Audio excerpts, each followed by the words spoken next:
আচ্ছা দেখো, খাল কেটে কুমির আনা মানে হচ্ছে তোমার বিপদকে ডেকে আনা, সেটা হচ্ছে যে খাল কেটে কুমির আনা। এরপরে হচ্ছে তোমার গলগ্রহ। গলগ্রহ মানে কি? মানে হচ্ছে তোমার পরের করুণার পাত্র, সেটার মানে হচ্ছে তোমার গলগ্রহ। এরপর হচ্ছে তোমার গড্ডালিকা প্রবাহ। এটা কিন্তু গড্ডালিকা লেখা, ঠিক আছে? একটু ভালোভাবে খেয়াল করে দেখো। গড্ডালিকা প্রবাহ মানে কি? মানে হচ্ছে তোমার অন্ধের মতো অনুসরণ। এটা হচ্ছে তোমার অন্ধের লেখা, একটু লেখাটা একটু খারাপ হয়েছে, যে অন্ধের মতো অনুসরণ, সেটার মানে হচ্ছে তোমার গড্ডালিকা প্রবাহ। এরপরে কী আছে দেখো তো, যে গভীর জলের মাছ। গভীর জলের মাছ কি? মানে এটা একটা খারাপ একটা জিনিস বোঝায়, যে অত্যন্ত ধূর্ত। তো আমরা যদি একটা উদাহরণ দেই, কী ধরনের উদাহরণ দেওয়া যায়, যে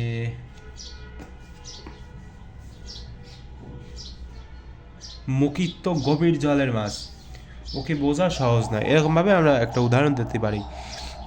এরপরে আছে তোমার গোবর গণেশ। গোবর গণেশ মানে কি? মানে আছে তোমার ব্যক্তিত্বহীন, অর্থাৎ যারা চাটুকার এই ধরনের ব্যক্তিকে আর কি বোঝায়, যে গোবর গণেশ, ঠিক আছে?